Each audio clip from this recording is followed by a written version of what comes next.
શું મિત્રો, તમે ક્યારે વિચાર્યું છે કે કેટલીક સ્ત્રીઓ જ્યાં જાય છે ત્યાં સુખ, શાંતિ અને સમૃદ્ધિ પોતે જ આવી જાય છે, જ્યારે કેટલીક જગ્યાએ વારંવાર દુઃખ, ઝઘડા અને મુશ્કેલીઓ જ જોવા મળે છે? શું માત્ર આ નસીબ છે કે પછી ભગવાન એવી કેટલીક સ્ત્રીઓને જન્મથી જ આ ખાસ ગુણો આપે છે? આજે હું તમને એવા 11 દુર્લભ લક્ષણો વિશે જણાવવાનો છું જેનો ઉલ્લેખ આપણા પ્રાચીન ગ્રંથો અને આપણા પરંપરાની શિક્ષાઓમાં મળેલ છે. અને વિશ્વાસ રાખજો, જો આ 11 ગુણોમાંથી માત્ર 5 અથવા કોઈ સ્ત્રીમાં હોય તો તે માત્ર પોતાનું નહીં પરંતુ આખા પરિવારનું ભાગ્ય બદલવાની શક્તિ રાખે છે. તો ચાલો જાણીએ અદ્ભુત રહસ્ય. જય શ્રી કૃષ્ણ. મિત્રો, તમે ક્યારેય વિચાર્યું છે કે એક જ ગામમાં, એક જ સમાજમાં અને ક્યારેક તો એક જ ઘરમાં બે સ્ત્રીઓનું ભાગ્ય કેટલું અલગ કેમ હોય છે? એક સ્ત્રી જ્યાં જાય ત્યાં સુખ, શાંતિ અને સમૃદ્ધિ વધવા લાગે, જ્યારે બીજી જગ્યાએ વારંવાર ઝઘડા, આર્થિક તકલીફો અને દુઃખનો માહોલ બની જાય છે. શું આ માત્ર બધું નસીબની રમત છે કે પછી એક સ્ત્રીમાં એવા કેટલાક ગુણો હોય છે જે તેને સાચા અર્થમાં ભાગ્યશાળી બનાવે છે? ગરુડ પુરાણ, ચાણક્ય નીતિ અને આપણા ધર્મમાં અનેક ગ્રંથોમાં કેટલીક સ્ત્રીઓને એવા ગુણોમાં વર્ણન કરવામાં આવ્યું છે જે માત્ર તેના જીવનને જ નહીં પણ આખા પરિવારના ભવિષ્યને ઉજ્જવળ બનાવવાની. પરંતુ આજે 11 લક્ષણો વિશે આપણે વાત કરવા જઈ રહ્યા છીએ. તેમાંની ઘણા એવા છે જે મોટાભાગના લોકો જાણતા નથી. અને જો આ 11 ગુણોમાંથી તમારા અથવા તમારા ઘરની કોઈ સ્ત્રીમાં માત્ર 6 કે 7 ગુણ પણ હશે તો સમજો ભગવાનની વિશેષ કૃપા તમારા પરિવાર પર બની શકે છે. તો ચાલો મિત્રો, જાણી લઈએ ભાગ્યશાળી સ્ત્રીના 11 દિવ્ય લક્ષણોમાંથી પહેલા 2 સૌથી મહત્વના લક્ષણો. લક્ષણ નંબર 1, જે સ્ત્રીના મનમાં દયા હોય. મિત્રો, સનાતન ધર્મમાં દયાને સૌથી મોટો ધર્મ કહેવામાં આવે છે. જે સ્ત્રીના હૃદયમાં ગરીબો માટે કરુણા હોય, પ્રાણીઓ માટે પ્રત્યે પ્રેમ હોય, વડીલો પ્રત્યે આદર હોય અને નાના બાળકો માટે મમતા હોય, તે સ્ત્રી ભગવાનને ખૂબ જ પ્રિય માને છે. એવી જ રીતે ક્યારેક કોઈનું ખરાબ ઈચ્છતી નથી. તેઓના શબ્દમાં કડવાશ નહીં પણ મીઠાશ હોય છે. તે ગુસ્સો આવે ત્યારે પણ વિચાર કરીને બોલે છે. મિત્રો, ઘણીવાર આપણે જોયું હશે કે કેટલીક સ્ત્રીઓ પોતાના ઘરમાં કામ કરતી વ્યક્તિને પણ પરિવારના સભ્યની જેમ માને છે. રસ્તા પર કોઈ ભૂખ્યું પ્રાણી દેખાય તો તેને ભોજન આપ્યા વગર રહેતી નથી. મંદિરમાં જાય ત્યાં તો માત્ર પોતાના જ માટે નહીં પણ આખા પરિવારના કલ્યાણ માટે પ્રાર્થના કરે છે. આવા ગુણ માત્ર સારા સ્વભાવની નથી, પરંતુ આ ગુણો માણસના જીવનમાં ચમત્કાર ઉર્જા લાવે છે. અને જ્યારે ચમત્કાર ઉર્જા હોય ત્યારે ભગવાનની કૃપા પણ રહે છે. એટલા માટે શાસ્ત્રો કહે છે, દયાળુ સ્ત્રી ઘરની સૌથી મોટી સંપત્તિ છે. લક્ષણ નંબર 2, જે સ્ત્રી ઘરમાં શાંતિ જાળવી રાખે.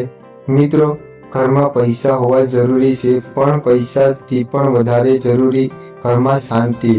જો ઘરમાં રોજ ઝઘડા થાય, કડવા શબ્દો બોલાય અને દરેક વાતમાં ગુસ્સો આવે તો ધીમે ધીમે સુખ પણ ઘર છોડવા લાગે છે. પરંતુ સમજદારી સ્ત્રી નાની વાતને મોટા ઝઘડા બનાવી નથી દેતી. તો તે સંબંધોને તોડવા નથી પણ જો જોડવાનો પ્રયત્ન કરે છે તો પોતાના બાળકોને સંસ્કાર શીખવે છે. પતિ મુશ્કેલીમાં હોય તો તેને આત્મવિશ્વાસ વધારે છે. સાસુ સસરાને માતા પિતાની જેમ માન આપે છે. મિત્રો, એનો અર્થ એવો નથી કે દરેક જવાબદારી માત્ર સ્ત્રીને જ હોય. પરિવારમાં સુખ અને શાંતિ જાળવવાની જવાબદારી દરેક સભ્યની હોય છે. પરંતુ જે સ્ત્રી પોતાના સ્વભાવથી ઘરમાં પ્રેમ અને સમજણનું વાતાવરણ ઊભું કરે છે તે ખરેખર ભાગ્યશાળી કહેવાય છે. કારણ કે આવી સ્ત્રી જ્યાં રહે છે ત્યાં પરિવારના સભ્યોને એકબીજાની વધુ મદદ કરે છે. આવા ઘરમાં ઉછેરેલા બાળકો પણ સારા સંસ્કાર સાથે મોટા થાય છે. મિત્રો, આ તો હતા ભાગ્યશાળી સ્ત્રીના પ્રથમ 2 લક્ષણો. આગળ જે લક્ષણો આવવાના છે તે તો વધુ આશ્ચર્યજનક છે. શું ખરેખર એક સ્ત્રીની વાણી તેના પરિવારના ભાગ્ય બદલી શકે છે? શું સવારે ઉઠવાની આદત સમૃદ્ધિ સાથે જોડાયેલી હોઈ શકે? અને કયા એવા ગુણો જેના કારણે ભગવાનની કૃપા લાંબા સમય સુધી ઘરમાં રહે? આ બધા રહસ્યો જાણીશું ભાગ 2 માં. જય શ્રી કૃષ્ણ. મિત્રો, ભાગ 1 માં આપણે જાણ્યું કે દયા અને ઘરની શાંતિ જાળવવી ભાગ્યશાળી સ્ત્રીના સૌથી મોટા ગુણોમાં 2 છે.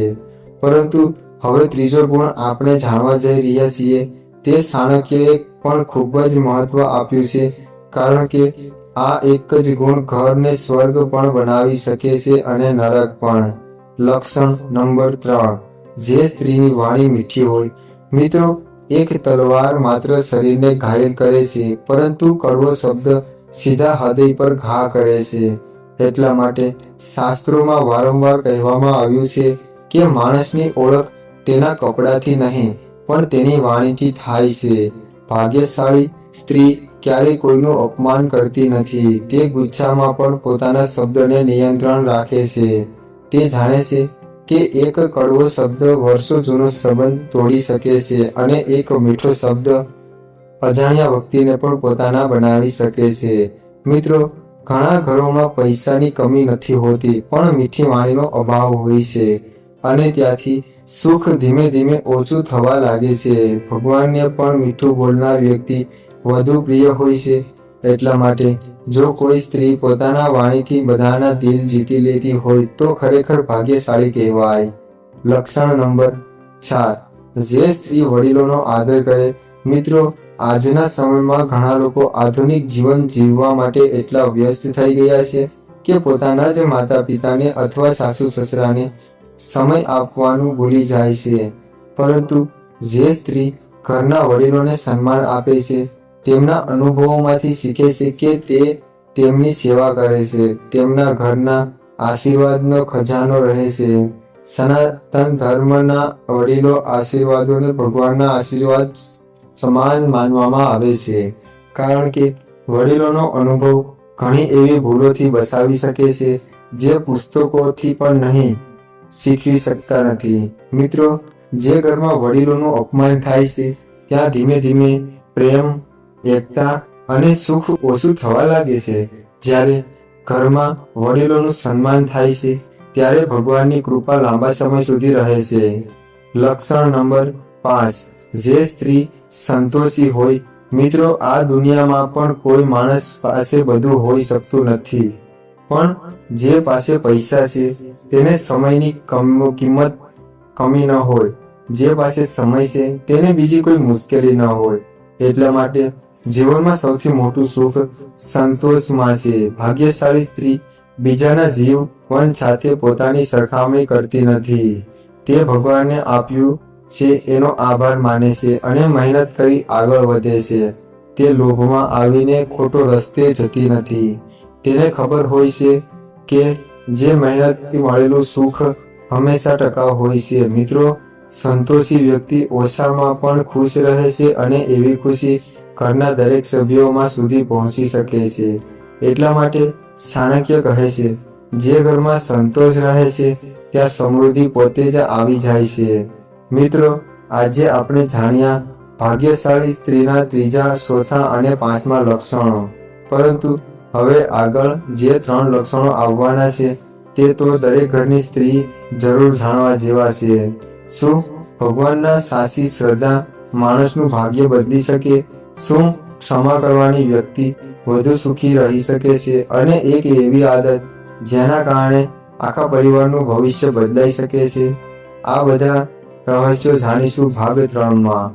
મિત્રો, ભાગ 2 માં આપણે જાણ્યું કે મીઠી વાણી, વડીલોનો આદર અને સંતોષી સ્વભાવ એક સ્ત્રીના સાચા અર્થમાં ભાગ્યશાળી બનાવે છે. પરંતુ હવે જે ગુણોની આપણે વાત કરવા જઈ રહ્યા છીએ તે માત્ર એક જ સ્ત્રી નહીં, પરંતુ આખા પરિવારનું ભવિષ્ય બદલી શકે છે. આગળના 3 સૌથી મહત્વના લક્ષણો જાણીએ. જે સ્ત્રી ભગવાનમાં શ્રદ્ધા રાખે છે. મિત્રો, શ્રદ્ધાનો અર્થ માત્ર દરરોજ મંદિરે જવું નથી, માત્ર દેવો કરવો નથી, અથવા પૂજા કરવી પણ નથી. સાચી શ્રદ્ધા એટલે ભગવાન પર વિશ્વાસ રાખો, સારા કર્મો કરો અને મુશ્કેલી આવે ત્યારે ધીરજ ન ગુમાવવી. ભાગ્યશાળી સ્ત્રી સુખમાં ભગવાનનો આભાર માને છે અને દુઃખમાં પણ ભગવાનનો દોષ આપતી નથી. તે જાણે છે કે જીવન આવતી દરેક પરીક્ષા આપણને વધુ મજબૂત બનાવવા માટે આવે છે. એવી સ્ત્રી પોતાના બાળકોને પણ સંસ્કાર, પ્રાર્થના અને સત્યના માર્ગ પર ચાલવાનું શીખવે છે. મિત્રો, જ્યારે ભગવાનનું નામ લેવાય છે ત્યારે મનમાં શાંતિ રહે છે અને જ્યારે શાંતિ હોય ત્યારે સુખ પોતે જ આવી જાય છે. લક્ષણ નંબર 7. જે સ્ત્રી ક્ષમાનું કારણ જાણે છે. મિત્રો, દરેક સંબંધમાં ક્યાંક ને ક્યાંક મોટી નાની ભૂલો થતી જ હોય છે, પરંતુ ભાગ્યશાળી સ્ત્રી દરેક નાની વાતને મનમાં રાખતી નથી. તે ક્ષમા કરવાનું જાણે છે. ક્ષમા એટલે નબળાઈ નહીં, પરંતુ સૌથી મોટી શક્તિ. જે વ્યક્તિ દરેક વાતનો બદલાવ લેવાનું વિચારે છે તે ક્યારેક મનથી શાંત રહી શકતો નથી, પરંતુ જે ક્ષમા કરે છે તેનું મન હંમેશા હળવું રહે છે. મિત્રો, ઘરમાં પ્રેમ જાળવવા માટે ક્યારેક હું સાસો છું કરતા સાચા સંબંધો બચાવી લેવા વધુ જરૂરી હોય છે. એક સમજદારી સ્ત્રી પરિવારને અતૂટતા બચાવે છે અને આ જ ગુણ સૌથી અલગ બનાવે છે. લક્ષણ નંબર 8. જે સ્ત્રી સમયનું મહત્વ સમજે છે. મિત્રો, સમય આ દુનિયાનો સૌથી કિંમતી સંપત્તિ છે. ગુમાવેલો પૈસા ફરી મળી શકે છે, પરંતુ ગુમાવાયેલો સમય ક્યારેય પાછો આવતો નથી. ભાગ્યશાળી સ્ત્રી પોતાનો સમય યોગ્ય રીતે વાપરે છે. તે આળસમાં દિવસ બગાડતી નથી. ઘરની જવાબદારીઓ, પોતાનું સ્વાસ્થ્ય, પોતાના બાળકોનું સંસ્કાર અને પરિવાર માટે સમય, આ બધાનું સંતુલન રાખવાનો પ્રયત્ન કરે છે. તો જાણે છે આ આજનો એક નાનો નિર્ણય આવતીકાલનું સુંદર ભવિષ્ય બનાવી શકે છે. મિત્રો, આવી સ્ત્રી ઘરમાં સ્થિર, ઘરની વ્યવસ્થા અને સકારાત્મક વાતાવરણ ઊભું કરે છે. અને જો વ્યવસ્થા હોય તો પ્રગતિ થવામાં મોડું લાગે છે. મિત્રો, આજે આપણે જાણ્યા ભાગ્યશાળી સ્ત્રીના 6, 7 અને 8મા લક્ષણો, પરંતુ હવે બાકી રહ્યા છેલ્લા 3 લક્ષણો. અને માત્ર આ ગુણ એવા છે જેના કારણે આશ્ચર્યને પણ સ્ત્રીનું આભૂષણ કહ્યું છે. શું નમ્રતા માણસને મહાન બનાવી શકે છે? શું સત્ય બોલવાની આદત ભાગ્ય બદલી શકે છે? અને એવો કયો છેલ્લો ગુણ છે જેના કારણે ભગવાનની કૃપા આખા પરિવારમાંથી પણ વરસે છે? આ બધું જાણીશું આપણે ભાગ 4માં. મિત્રો, અત્યાર સુધી ભાગ્યશાળી સ્ત્રીના 8 મહત્વના ગુણો વિશે જાણ્યું, પરંતુ જે 3 વિશે આપણે જાણવા જઈ રહ્યા છીએ તે આપણા ઋષિ મુનિઓએ સ્ત્રીના સાચા આભૂષણ કહ્યા છે. આ ગુણો સોના ચાંદી કરતાં પણ વધારે કિંમતી છે. ચાલો જાણીએ ભાગ્યશાળી સ્ત્રીના છેલ્લા 3 લક્ષણો. જે સ્ત્રી નમ્ર હોય. મિત્રો, ફળોથી ભરેલું વૃક્ષ હંમેશા ઝૂકેલું હોય છે. એ જ રીતે સાચા અર્થમાં મહાન વ્યક્તિ ક્યારેય અહંકાર કરતો નથી. ભાગ્યશાળી સ્ત્રી પોતાના જ્ઞાન, ધન અથવા સૌંદર્યને અભિમાન કરતી નથી. તે દરેક વ્યક્તિ સાથે પ્રેમ અને આદરથી વાત કરે છે. તેને ખબર હોય છે કે અહંકાર માણસને ભગવાનથી પણ દૂર લઈ જાય છે અને નમ્રતા ભગવાનની કૃપા મેળવવાનો સૌથી સરળ માર્ગ છે. મિત્રો, ઘણા લોકો મોટા પદ પર પહોંચ્યા પછી પોતાના સ્વભાવ બદલી નાખે છે, પરંતુ સાચી મહાનતા પદમાં નહીં, સ્વભાવમાં હોય છે. એટલા માટે નમ્રતા એક ભાગ્યશાળી સ્ત્રી પોતે પોતાની ઓળખ છે. લક્ષણ નંબર 10. જે સ્ત્રી હંમેશા સત્યના માર્ગ પર પસંદ કરે છે. મિત્રો, સત્યનો રસ્તો હંમેશા નથી હોતો. ક્યારેક સાચું બોલવાની મુશ્કેલીઓ પણ આવી જાય છે, પરંતુ અંતે જીત હંમેશા સત્યની જ થાય છે. ભાગ્યશાળી સ્ત્રી ખોટું બોલવાની અને થોડા સમયમાં લાભ મેળવવા કરતાં સત્યના માર્ગ પસંદ કરે છે. તો બાળકોને પણ સાચું બોલવાનું શીખવે છે, કારણ કે જે ઘરમાં સત્ય રહે છે ત્યાં વિશ્વાસ પણ રહે છે, અને જ્યાં વિશ્વાસ હોય ત્યાં સંબંધોમાં મજબૂત બને છે. મિત્રો, ધન ગુમાવીને ફળ મેળવી શકે છે, પરંતુ વિશ્વાસ કરેલો તૂટી જાય તો તે પાછો મળવો ખૂબ મુશ્કેલી હોય છે. એટલા માટે સત્ય ભાગ્યશાળી અને જીવનનો મજબૂત આધાર છે. લક્ષણ નંબર 11. જે સ્ત્રી પરિવારને એક રાખવાનો પ્રયત્ન કરે છે. મિત્રો, આજના સમયમાં ઘણા પરિવારો નાની નાની વાતોમાં તૂટી રહ્યા છે. ક્યારેક અહંકારના કારણે તો ક્યારેક ખોટી સમજણના કારણે. પરંતુ ભાગ્યશાળી સ્ત્રી સંબંધોને તોડવાનું નથી, જોડવાનો પ્રયત્ન કરે છે. એક જ વ્યક્તિએ વાત ગેરસમજ પણ દૂર કરી પ્રેમ વધારવાનો પ્રયત્ન કરી શકે છે.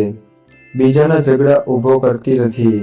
મિત્રો, આવો સ્વભાવ આખા પરિવારમાં એક જ રાખે છે અને જે ઘરમાં એકતા હોય ત્યાં ભગવાનની કૃપા લાંબો સમય સુધી રહે છે.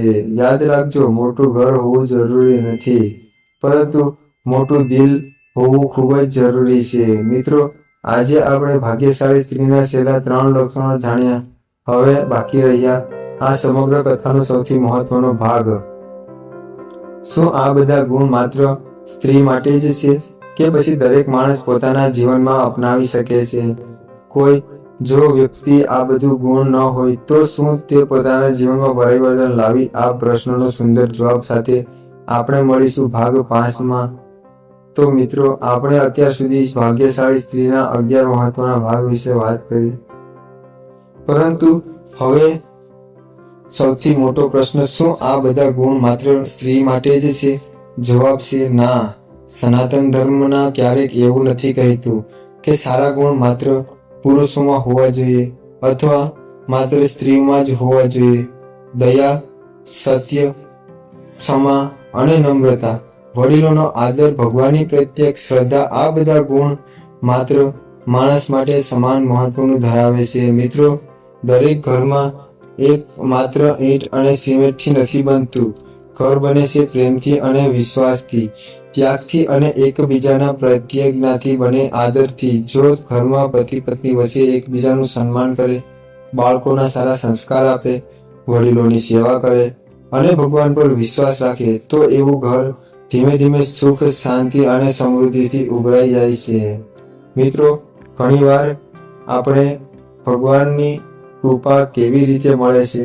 શાસ્ત્રો તેને ખૂબ જ સરળ જવાબ આપ્યો છે. જો ભૂખ્યા વ્યક્તિને ભોજન આપો, કોઈ દુઃખી વ્યક્તિને સાંત્વન આપો, માતા પિતાનો આભાર કરો, ખોટું બોલવાથી બચો અને પોતાના કર્મમાં ઈમાનદારી કરો, આ જ રીતે પૂજ્ય છે. મિત્રો, આજે દુનિયામાં ઘણા લોકો બહારથી સુંદર લાગે છે માટે આપણે ઘણા સમય એ પૈસા ખર્ચ કરે છે, પરંતુ શાસ્ત્રો કહે છે માણસનું સૌથી મોટું ધન તેના ચહેરા પર નહીં પણ તેના સ્વભાવ પર હોય છે. જો સ્ત્રી અથવા કોઈ વ્યક્તિ બીજાના સુખ માટે પોતાના સુખ શોધે છે તો ખરેખર ભગવાનને પ્રિય બને છે. મિત્રો, આજે આપણે જાણ્યા 11 લક્ષણો. તેના હેતુ કોઈ સરખામણી કરવાનો નથી, પરંતુ આપણા જીવનમાં સારા ગુણો લેવાનો. જો આજે આ 11 ગુણોમાંથી માત્ર એક પણ ગુણ તમારા પોતાના જીવનમાં અપનાવી લઈએ તો ધીમે ધીમે આપણું જીવન પણ બદલાઈ જાય છે. યાદ રાખજો, ભાગ્ય જન્મથી નથી મળતું, માત્ર સારા વિચારોથી અને સારા કર્મથી અને સારા સ્વભાવથી ભાગ્ય ઉજ્જવળ બને છે. મિત્રો, આજથી એક સારો સંકલ્પ કરીએ. દરરોજ એક સારું કામ કરીશું, કોઈનું દિલ દુભાવીશું, વડીલોનો આદર કરીશું, ભગવાનના સ્મરણ કરીશું અને આપણા ઘરમાં પ્રેમ અને શાંતિ જાળવવાનો પ્રયત્ન કરીશું. જ્યાં પ્રેમ હોય છે ત્યાં ભગવાનનો વાસ હોય છે. જ્યાં ભગવાનનો વાસ હોય ત્યાં સાચું સુખ ક્યારેય ઓછું પડતું નથી. તો જો મિત્રો, આજનો વિડીયો તમને ગમ્યો હોય તો વિડીયોને લાઈક કરજો, ચેનલને સબસ્ક્રાઇબ કરજો અને તમારા પરિવાર અને મિત્રો સાથે શેર જરૂર કરજો. અને આવી જ ગુજરાતી ધાર્મિક કથાઓ અને ગરુડ પુરાણના ચાણક્ય નીતિ, શિવ પુરાણ અને સનાતન ધર્મના રહસ્યો જાણવા માટે અમારી વાસ્તુકથા ચેનલને સબસ્ક્રાઇબ કરવાનું ભૂલશો નહીં. કોમેન્ટમાં જરૂર લખજો જય શ્રી કૃષ્ણ અથવા હર હર મહાદેવ. ફરી મળીશું એક એવી નવા કથા અને એક નવા જ્ઞાન સાથે અને સનાતન ધર્મના દિવ્ય સંદેશ સાથે. હર હર મહાદેવ. રાધે રાધે.